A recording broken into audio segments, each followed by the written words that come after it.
Okay, ladies and gentlemen, our next slot is called International E-commerce, how to take your business to another level. And usually when you want to take your business to another level, this means you go international. And if you are going international, this means you have to adapt to new circumstances. There are different cultures. Of course, you have to adapt. So here to talk about this is Ines from Chibo, who will be interviewed by Ian, founder of Internet Retailing. So please give a big round of applause for Ian and Ines.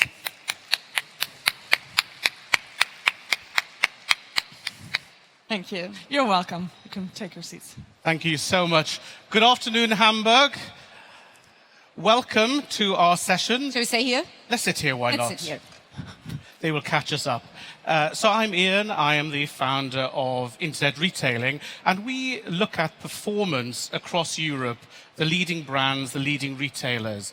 And a key part is expansion. So I'm so pleased that Ines is here to talk about some of her experiences at Chibo. We've got 20 minutes and we're going to focus on 4 things. The customer, operations, how you make international work, people and the organization, and lastly, brand and perception. But that's enough for now. Ines, in case anybody doesn't know who Chibo is, here in Hamburg, the home of the brand, maybe you could just give people a thumbnail of Chibo and also your international footprint. Yeah, for sure. Chibo, it's a privately owned company. We have been founded in 1949, so it's a 70-year-old business. And we are an international retail and consumer goods company. We have approximately 12,000 employees. We are operating today more than 1,000 stores, more than 20,000 concessions and supermarkets, and we do run online stores in 11 countries. But now I think the basic question is, what is our offer, right? And there it gets a little bit tricky, because Chibo is a very unique business model. We are today half coffee company and half of us is non-food. So I think I have to give you just like another 2 sentences how that evolved. We have been founded upon the idea in 1949 to bring quality coffee to our customers.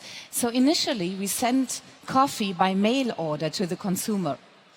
And then later only we added the original concept of a coffee store. And now the question is, how did we end up with a weekly changing non-food assortment in addition? And this came from the fact that we wanted to surprise our customers. So when they bought coffee products, we gave them small giveaways that had to do with the household, with the kitchen. And then one day, a law came up and it regulated that practice. So we couldn't do that anymore. And then our consumers, they asked us, could you come up with products for sale? And we gave it a thought, and out of this, we made just like this unique concept, not coming up with a fixed range of products, but inspiring our customers every week with a newly curated assortment of products and in all kind of different categories. So I love the fact that regulation helped innovate on a business model. But when you say regularly changing, we're not talking about every month. There's a very high pace of change with these products. Yeah, we are changing really our assortment every week. And then the assortment will be in our stores, depending on the size of the stores, up to 6 weeks. Right. So if you go into a Chibo store and you don't know the story, it can be quite difficult to understand why you have coffee and fast-changing products. So when you look into another country, for example, opening in China, how would you describe to Chinese consumers that, as well as coffee, why don't you come back every week for a totally different shop? Well, China is a very specific market. So the answer I give you now, it does not apply to the other markets, right? Because if you look at e-com in China, the customers, they are focused on top-selling products at large volumes. So obviously, our variety of assortment and also our changing assortment, it wouldn't work like that. So what we are doing in China is we are building up the brand and we go to our roots. So we build up the brands in terms of coffee, and we add, just like slowly, some items, exactly in the way we did it here in the past, from the kitchen, from the household, and then we gradually change the way the customer perceives the brand. And do you think that looking at your brand through the eyes of new customers helps you develop a better sense of your brand? Yes. It helps you to refocus in a certain way. Because, you know, in some markets, we are very traditional brands. So we have been there and for a long time, as I said, 70 years. So sometimes it's difficult to keep the same pace of innovation as you had in the beginning. So what we try to do is make the best out of both worlds, out of the professionalism of a mature country, and then combined really with a startup of a country where you just go and expand and just make the best out of these two worlds. So let's maybe look at professionalism, because that very much talks to the staff and the people. So you've got one brand globally, but different cultures amongst your staff. So how do you make sure that people in China, in France, in Germany are doing things the Chibo way? How do you keep that as one level of capability? I think it has different aspects. The most important thing for us is, you know, we have, maybe I should say a few words on how we go international, because I think it helps a little bit. Yeah, and then I get back to your question, right? Because historically, when we expanded, we thought that we need to set up the same system in the same way as we have it in a mature country. So we rolled out the entire business model, just like coffee, non-food. We have like all these kind of different sales distribution channels, and we just put it there. But we learned a lot from these experiences. And today we ended up with a very differentiated approach, where we really look at what does the local market, what is the potential of the market, and we adapt our model to that potential. So now I come back to your question. A very important point is, whatever you do in a market, it needs to fulfill the purpose of the brand. Because maybe only partially, right? Because our purpose, it says, discover best coffees and inspire with lifestyle words. So maybe you only fulfill the coffee part if you just expand on the coffee side, but you need to fulfill the purpose in order to make sure that you will have a brand recognition across different markets. That's the first aspect. Second aspect is you really need to understand the logics behind the thing. What do you need to manage centrally? Where do you need really strong guidance? And what are the things that are really adequate for local adaptations? And it's a constant learning. So give us an example of something that is best done locally in the market and something that's best done centrally. I think a good example for what is best done centrally is really how should the brand look like? Really, like what everybody knows, it's like a brand book. And this should be the same unless you have local brands, right? If you have local brands, you will have local brand books. But so this should be done centrally. But then if it comes to communication, let's think just about a simple thing like newsletters. You would have centrally guidance how the patterns are and also what kind of logics you use behind them to send them out. But what you would do locally, local adoption, would be language. And of course also some images. You would know that in certain markets they have a tendency, they would prefer certain images. Now, in a new market, how do you manage the brand perception? Because you've got the two parts of the business. But if you look at coffee, the whole world is drinking coffee. And the formats of coffee are changing. You know, you have the reserve stores, quick coffee. How do you establish what Chibo is about? How does it differentiate itself, but yet be relevant in a given market? It depends a little bit on your distribution channels, right? So if we rather go from coffee international. It would always include, as it's fast-moving consumer good, so it would always include physical distribution. And then, of course, you would still have like ads and things like that. But as we're here really more to discuss the digital aspect and more the e-commerce thing, so if we expand for our non-food business, then it will be most probably an online-first approach and maybe also an online-only approach. Maybe afterwards we would complement it with physical stores also to have this experience. And then the question is, how do we go about building up this brand awareness? If we have, of course, it depends on the level of brand awareness we have already in that country. But let's assume there is a very low level of brand awareness. So at first, what we would do is really build up that brand awareness. And really, we would only scale afterwards, because the scaling only comes with the performance at the end. Of course, in the beginning, we would have more of performance marketing, that for sure, everybody knows that. And we do have a very strong CRM approach and a very close relationship with the customer. So over time, it would change, and it would more be like digital, it would more be on the newsletter side, and it will change. So when you have customers, you can use CRM because you know their behavior. But when you're new in a country, you don't have that knowledge, you're having to learn. And when we were talking earlier on, you were talking about how China was a case of test and learn. So how do you balance being rigid and efficient in mature markets while being flexible and learning? That's quite a stress to put on the organization. It is a stress for the organization, and for sure it's in different parts of the organization. It still can be like neighboring parts. For us it is neighboring parts in the organization, but still it's a separate team. They have a strong interface, of course, with the competence centers of the other teams.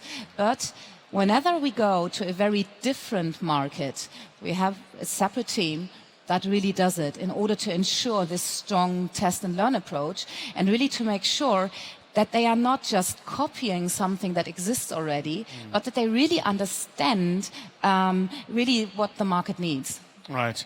And as you think over the international activities, what's been the most challenging thing about taking your brand into a new territory? Well, I think the most challenging part, I guess, for everybody of us here is people.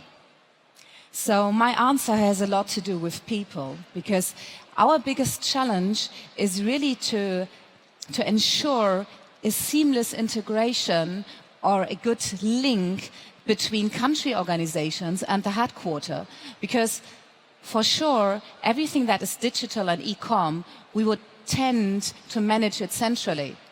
But in countries where we have been for, 13, 15 years, we have country organizations because they are working for the physical stores, also for the distribution.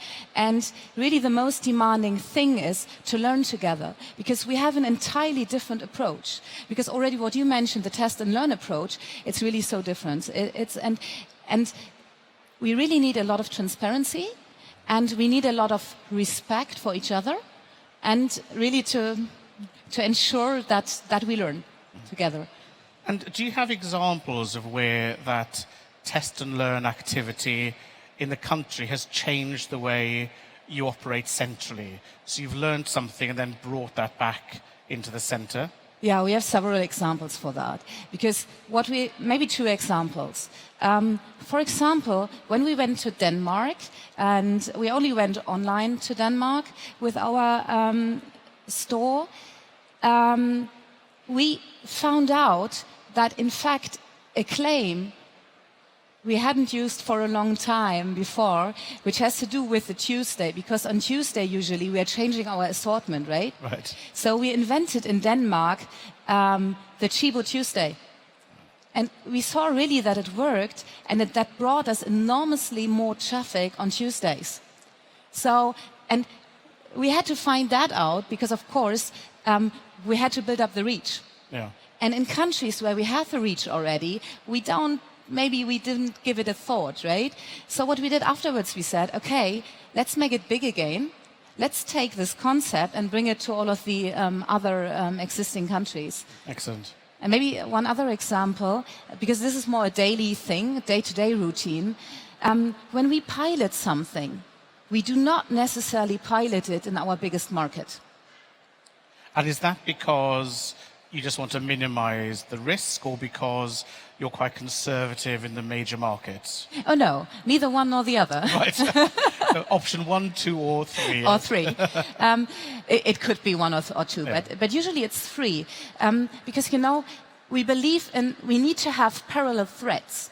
And one organization cannot run so many pilots at a given point in time. So if you want to be quick, you need to just paralyze yourself as much as you can. And second thing is, the one who is the most motivated will get you the best results. Right. So sometimes we go to countries who have a very high motivation for a certain topic. Yeah, because everyone's busy and Yeah. you need that passion to make it happen. But if we take Denmark as an example, one morning, no Chibo. Next morning, the web shop opens. How do you go about introducing yourself to a country? You can't just knock on the door and say, I'm here. If you're not going to open a store, where does the word of mouth start? What's your market entry strategy when it's digital first? Yeah. Maybe one thing, we have a phase 0. In a phase 0, we really make sure that everything is working from an operational point of time, right? So that you ensure the product is there, you will get it delivered. This is point 0. Once we have run through that phase, the next phase is more like a branding phase. So you would use all the media that helps you to brand. It could include ATL. That depends a bit on the market. It depends on the culture, if it's important. It would, of course, include more like display performance marketing. And then over time, once you have the people on the site, you have more to focus on the on-site marketing. Right. You have to make them come back to your site, and you want to do that organically. So there are different stages in the journey. Right. Now, we've talked quite a lot about entering the markets and also some of the challenges. But what has been the easiest thing where you thought, this is going to be so difficult, and it was actually very straightforward? So when you're looking at an international company, just tell us the secret for what the easy bit is. Maybe I would put it a little bit differently. Maybe it's not the easiest thing, but I think it's a very reassuring thing. Because for us, it was really a huge question if we can manage to enter saturated markets, also where we have the overwhelming power of players like Amazon. So I think it was not maybe the easiest thing, but what is really reassuring for us is there is room for other concepts, as long, because we have an entirely different value proposition. We are not so much in the price convenience aspect of it, on choice. We are more in what the consumer gets from us. It's a break from daily routine. It's like, you come to our site, you're 5 minutes there, you enjoy being there, you relax. Most probably you buy something you didn't even know that you needed it. Until But you it's see nice. it. But, yeah, exactly. And then you buy it and it's worth its price, so it's just nice. And so for us, really the biggest thing was it's worth doing it, and it helps us to scale, and we can really multiply our business. But also, I think if you've got product integrity and quality, as well as that long-standing history of doing it well, then you're really offering the market something so you can be more relaxed. It's not just marketing with no substance. Yeah. Now, even though you're a 3 billion euro company, just being very practical to finish off, as you think about going international, what is the one bit of advice in 30 seconds that you'd give anybody who's thinking, time for a new market? I pick up something you said already, because for me it's really wherever you go, be open, stay open, really to adopt your model, learn. Really go for a strong test and learn approach. Make sure that you understand the patterns and scale only afterwards. That comes second, and then you will be successful, I think. That sounds fantastic. So before we know it, everyone here will be running a multi-billion organization internationally.